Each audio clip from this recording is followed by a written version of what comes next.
Jadi, Assalamualaikum warahmatullahi wabarakatuh. Perkenalkan, nama saya Muhammad Syahrul Bani Zulhab dengan NIM 117. Jadi untuk tugas akhir mata kuliah deteksi dini gangguan psikologi, saya mengambil judul Quarter Life Crisis pada dewasa awal. Oke, selanjutnya untuk kajian literatur, yang pertama adiksi gawai. Kecanduan gadget sebagai penggunaan gadget yang terlalu lama sehingga dapat mengganggu kehidupan pengguna dalam kehidupan sehari-hari. Untuk aspek-aspeknya, yang pertama daily life disturbance, yang kedua positive anticipation, yang ketiga withdrawal, dan yang keempat cyberspace oriented relationship, yang kelima overuse, yang keenam tolerance. Oke, untuk faktor yang mempengaruhi, yang pertama dari faktor internal, tingkat sensation seeking yang tinggi atau pencarian sensasi, self-esteem yang rendah, dan yang ketiga kontrol diri yang rendah. Untuk faktor situasional, faktor-faktor penyebab yang mengarah pada pengguna gadget digunakan sebagai sarana membuat individu merasa nyaman secara psikologis ketika menghadapi situasi yang tidak nyaman. Oke, berikut instrumen adiksi gawai yang dikembangkan oleh Bu Hori pada tahun 2020 menggunakan skala Likert dengan 4 pilihan jawaban sebanyak 28 item pernyataan. Yang kedua, generalized problematic internet use. Untuk pengertian, permasalahan psikologis yang sedikit banyaknya terkait dengan adiksi internet atau keadaan di mana individu menunjukkan intensitas yang sangat tinggi dalam penggunaan internet sehingga menyebabkan perilaku yang maladaptif.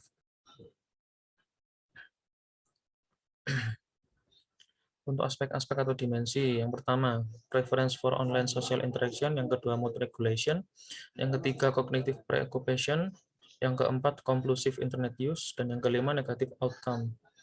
Untuk faktor yang mempengaruhi, yang pertama intervention dan loneliness, yang kedua depression, substantial addiction, dan behavioral addiction, yang ketiga physical dan verbal aggression, dan yang keempat referring a sense of community from classmate dan coworkers.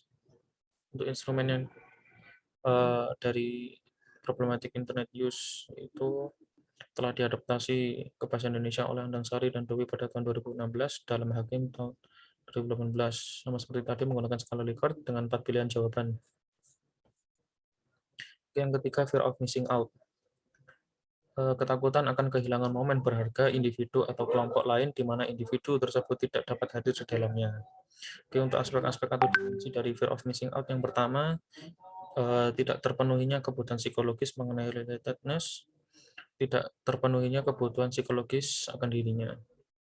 Untuk faktor yang mempengaruhi, yang pertama, kebutuhan untuk berkompetensi, yang kedua, kebutuhan untuk otonomi, dan yang ketiga, kebutuhan psikologis akan rasa memiliki atau kedekatan dengan orang lain. Untuk instrumen fear of missing out yang telah dikembangkan oleh Putra pada tahun 2018, sama seperti tadi, skala Likert dengan 4 pilihan jawaban. Oke, yang keempat, quarter life crisis. Perasaan yang muncul pada saat individu mencapai usia pertengahan 20-an tahun, di mana ada perasaan takut terhadap kelanjutan hidup di masa yang akan datang, termasuk urusan karir, relasi, dan kehidupan sosial. Oke, untuk aspek-aspek, yang pertama, kebimbangan dalam pengambilan keputusan, yang kedua, putus asa, dan yang ketiga, penilaian diri yang negatif, keempat, terjebak dalam situasi yang sulit, yang kelima, tertekan, dan yang keenam, perasaan cemas, dan yang ketujuh, kekhawatiran terhadap relasi interpersonal yang akan dan sedang dibangun. Oke, faktor yang mempengaruhi, yang pertama identity exploration, yang kedua instability, yang ketiga being self-focus, yang keempat feeling in between, yang kelima the age of possibilities. Dari faktor eksternal meliputi teman, percintaan, dan relasi dengan keluarga. Yang kedua kehidupan pekerjaan dan karir, yang ketiga tantangan di bidang akademik. Untuk instrumen quarter life crisis, yaitu yang dikembangkan oleh Agustin tahun 2012 menggunakan skala Likert dengan 4 pilihan jawaban. Suicidal ideation, pemikiran yang mengarah pada kematian, individu merencanakan untuk mati dengan spesifik menghilangkan kehidupan. Jadi untuk aspek-aspek atau dimensi, yang pertama specific plan and wishes, yang kedua response and aspect of others. Untuk faktor yang mempengaruhi dari internal, depresi, putus asa, faktor eksternal, yaitu tidak adanya dukungan sosial dan bermakna di lingkungannya. Untuk instrumen suicidal ideation yang telah dikembangkan oleh Reynolds dan telah diadaptasi ke bahasa Indonesia oleh Indonesia tahun 2018, menggunakan skala Likert dengan 5 pilihan jawaban. Untuk self-harm, tindakan pengerusakan atau pengubahan langsung pada tubuh tanpa niat untuk bunuh diri yang disadari dan jelas tetapi mengakibatkan luka pada kulit. Untuk aspek atau dimensi, yang pertama major self-mutilation, yang kedua stereotypic self-injury, yang ketiga moderate atau superficial self-mutilation. Faktor yang mempengaruhi, yang pertama individu berada dalam lingkungan keluarga yang tidak harmonis, yang kedua kurangnya mendapatkan kasih sayang atau perhatian dari orang sekitarnya, yang keempat adanya pengalaman kekerasan yang ketiga adanya pengalaman kekerasan dalam keluarga, dan yang keempat komunikasi yang tidak berjalan baik dalam keluarga. Yang kelima, tidak adanya respon baik saat mengekspresikan pengalamannya, dan yang keenam adanya respon tidak acuh yang diterima saat mengekspresikan perasaan yang menyakitkan. Untuk instrumen self-harm, versi Indonesia pada jurnal yang diteliti oleh Kusuma Dewi pada tahun 2019, sama seperti tadi menggunakan skala Likert dengan 2 pilihan jawaban, iya atau tidak. Oke, jadi untuk metode asesmen yang digunakan itu menggunakan skala quarter life crisis yang disusun oleh Agustin 2012 yang terdiri dari 23 item dengan 4 pilihan jawaban. Untuk tujuan dari penelitian adalah mengetahui perasaan yang muncul pada saat individu mencapai usia pertengahan 20-an tahun, di mana ada perasaan takut terhadap kelanjutan hidup di masa yang akan datang, termasuk urusan karir, relasi, dan kehidupan sosial. Untuk hasil asesmen yang telah disebarkan kepada sebanyak 30 responden diperoleh gambaran data sebagai berikut. Jadi dengan rincian jenis kelamin laki-laki sebanyak 19 dan jenis kelamin perempuan sebanyak 11, 43,3% rata-rata usia 21 tahun, 30% asal perguruan tinggi di Universitas Muhammadiyah Malang, dan 70% berasal dari perguruan tinggi lain. Dengan jurusan yang paling banyak adalah jurusan psikologi sebanyak 40%, serta semester paling banyak adalah semester 5 sebanyak 43,3%. Untuk deskripsi data sebagai berikut,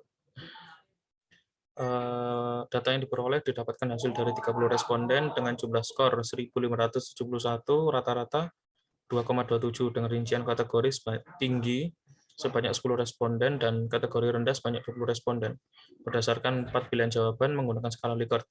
Jadi untuk selanjutnya deskripsi data per aspek. Yang aspek pertama, kebimbangan dalam mengambil keputusan. Hasil dari pernyataan nomor 1, 2, dan 3 dari 30 responden mendapatkan kategori tinggi lebih dari 2,5 dengan jumlah 8 responden. Responden dengan kategori rendah 2,5 dengan jumlah 22 responden. Jumlah total 195 dan rata-rata 2,1. Kategori rendah. Untuk aspek putus asa sebagai berikut. Pernyataan nomor 4 dan nomor 5 dari 30 responden. Kategori tinggi lebih dari 2,5 dengan jumlah 13 responden. Responden dengan kategori rendah 2, di bawah atau kurang dari 2,5 dengan jumlah 17 responden. Jumlah total 125 dan rata-rata 2 dengan kategori rendah.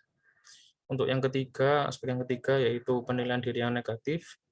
Hasil pernyataan nomor 6, 7, 8, 9, 10, dan 11. Kategori tinggi 2,5 dengan jumlah 16 responden, kategori rendah kurang dari 2,5 dengan jumlah 14 responden. Jumlah total 420, rata-rata 2,3 dengan kategori rendah. Untuk aspek yang berikutnya,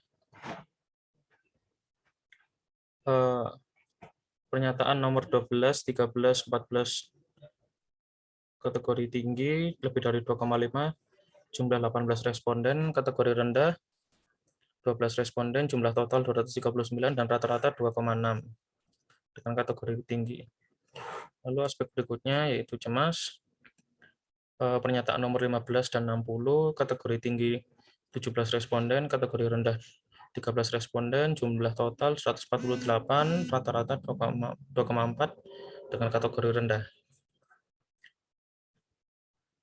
Lalu aspek berikutnya yaitu tertekan, pernyataan nomor 17, 18, dan 19, kategori tinggi 5 responden, kategori rendah 25, total 172, rata-rata 1,9, kategori rendah. Aspek berikutnya dengan pernyataan nomor 20, 21, 22, dan 23, kategori tinggi 13 responden, kategori rendah 17 responden, jumlah total 272, rata-rata 2,2 dengan kategori rendah. Oke, untuk hasil analisis data, kategori tinggi 67%, kategori rendah 33%. Oke, ini persentase kategori berdasarkan aspek atau dimensi sebagai berikut. Untuk yang biru kategori tinggi, untuk yang oranye kategori rendah. Oke, untuk kesimpulannya, dari hasil kuesioner yang disebar kepada 30 responden, 67 responden kategori tinggi, dan 33 responden memiliki kategori rendah.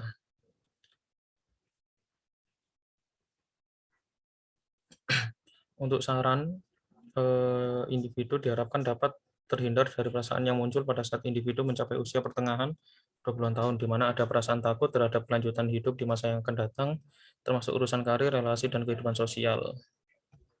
Untuk penelitian selanjutnya yaitu dapat melakukan penelitian dengan menambah variabel lain selain quarter life crisis atau menggunakan variabel lain untuk mengetahui penyebab seseorang perasaan yang muncul pada saat individu mencapai usia pertengahan 20-an tahun. Lalu berikut referensinya. Oke, mungkin itu saja yang bisa saya sampaikan. Terima kasih atas perhatiannya. Mohon maaf atas kekurangan. Wassalamualaikum warahmatullahi wabarakatuh.